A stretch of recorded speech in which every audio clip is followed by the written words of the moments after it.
Viewers చూడండి, ఈరోజు నేను పన్నీర్ బటర్ మసాలా కర్రీ చేస్తున్నాను బిర్యానీకి. ఇదిగోండి పన్నీరు ఇలా పీసెస్ మనం తీసుకుని తెలిసి ఇదైతే మంచి కంపెనీ అండి. ఇది చాలా బాగుంటుంది, కాస్ట్ ఎక్కువైనా కూడా బాగుంటుంది. ఇలా మనం ఒక పీస్ లాగా ఇస్తాడు. మనం దీన్ని చాక్ తోటి చిన్న చిన్న పీసులుగా కట్ చేసేసుకొని ఇదిగోండి ఇలా వేయించుకోవాలి. చూసారు కదా,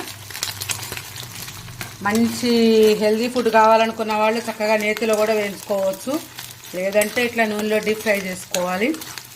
కొంచెం బ్రౌనిష్గా వచ్చినాయి అంటే చాలండి, ఇంకంతకన్నా మాడితే బాగోదు, టేస్ట్ పోతుంది. ఇలా వేయించేసుకున్న తర్వాత ఇలా గ్రేవీ పట్టుకోవాలి. దీనిలో పల్లీలు, ఎండుమిర్చి, టమాటా ఇవన్నీ వేసేసి, నేను అంతకన్నా లవంగం పట్టావన్నీ ఏమి వేయనండి, ఓన్లీ పల్లి, టమాటా, ఉల్లిపాయ ఇవి వేసి గ్రేవీ లాగా పట్టేసి కర్రీ చేస్తాను. మీకు మళ్ళీ చూపిస్తాను చూడండి. ఇందాక గ్రేవీ చేశాను కదా, ఏమేమి వేసాను, టమాటా, ఆనియన్,